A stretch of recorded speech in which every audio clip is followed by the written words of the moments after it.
warahmatullahi wabarakatuh. Halo teman-teman, kami dari kelompok 1 mata kuliah Entrepreneurship. Jadi, beberapa waktu lalu kami berkesempatan melakukan observasi di Bimba Solusi Kids Parung, sebuah lembaga pendidikan non-formal yang fokus pada pembelajaran kalistung untuk anak usia dini. Awalnya kami berpikir, paling cuma tempat les biasa, tapi setelah datang langsung dan ngobrol dengan pengelolanya, ternyata ada banyak hal menarik yang bisa dilihat dari sisi pendidikan sekaligus kewirausahaan. Di video ini kami akan berbagi hasil temuan kami, mulai dari sistem pembelajaran, cara pengelolaan lembaga, sampai hal-hal yang menurut kami masih bisa dikembangkan ke depannya. Yuk langsung kita bahas. Di Bimba Solusi Kids, setiap anak tidak dipaksa belajar dengan kecepatan yang sama. Mereka menggunakan metode individual learning, jadi kemampuan setiap anak benar-benar diperhatikan. Saat observasi, kami melihat masih ada anak yang belajar mengenal huruf, sementara yang lain sudah mulai membaca kata-kata sederhana. Tapi semuanya tetap belajar dengan nyaman karena ditempatkan sesuai dengan level kemampuannya masing-masing. Menurut kami, metode ini cukup relevan dengan kondisi sekarang, karena faktanya setiap anak punya proses belajar yang berbeda.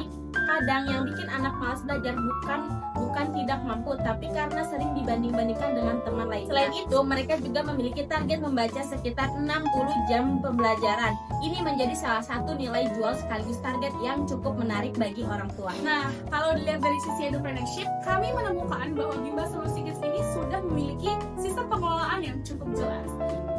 Untuk program belajar, orang tua dapat memilih paket sesuai frekuensi pertemuan dalam 1 minggu, yaitu 1. Rp200.000 per bulannya untuk 3 kali pertemuan per minggu. 2. Rp250.000 per bulannya untuk 4 kali pertemuan dalam 1 minggu. Yang ketiga, ada Rp300.000 per bulannya untuk 5 kali pertemuan per minggunya.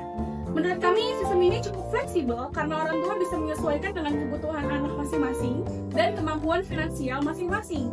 Hal menarik lainnya adalah sumber pendanaan lembaga ini berasal dari biaya pendidikan peserta didik, pure dan real. Mereka tidak menerima pembiayaan atau bantuan operasional dari lembaga lainnya, sehingga keberlangsungan lembaga sangat bergantung pada kualitas layanan dan kepercayaan masyarakat. Karena itu, menjaga kepuasan orang tua menjadi hal yang sangat penting bagi keberlangsungan usaha pendidikan ini. Namun, selama observasi, kami juga menemukan beberapa hal yang masih bisa dikembangkan ya. Misalnya dari segi promosi. Saat ini mereka masih banyak mengandalkan word of mouth atau promosi dari mulut ke mulut. Padahal di era sekarang ketika orang tua mencari informasi melalui Instagram, TikTok, Google, kehadiran digitalisasi menjadi salah satu faktor penting dalam menarik peserta didik baru loh. Jujur, menurut kelompok kami, kualitas pembelajarannya sudah cukup baik.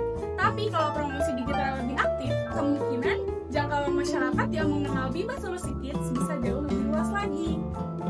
Setelah melakukan observasi secara langsung, kami menyimpulkan bahwa Bimba Solusi Kids Parung merupakan contoh lembaga pendidikan non-formal yang cukup berhasil menggabungkan pendidikan dan kewirausahaan. Hal tersebut terlihat dari sistem pembelajaran yang inovatif, pendekatan individual learning, target membaca 60 jam, serta pengelolaan lembaga yang berjalan secara terstruktur. Dari kunjungan ini, kami belajar bahwa entrepreneurship bukan hanya soal mencari keuntungan dalam bidang pendidikan, tetapi bagaimana sebuah lembaga mampu memberikan layanan yang berkualitas sekaligus tetap bertahan dan berkembang di tengah persaingan. Kalau boleh sedikit memberi masukan, kami berharap Bimba Solusi Kids dapat lebih aktif memanfaatkan media sosial, memperkuat branding digital, dan terus mengembangkan fasilitas-fasilitas serta program-program pendukungnya. Karena di zaman sekarang, lembaga yang bagus saja belum cukup. Orang lain juga harus tahu kalau lembaga itu bagus. Terima kasih telah menyaksikan laporan hasil observasi kelompok 1. Wassalamualaikum warahmatullahi wabarakatuh.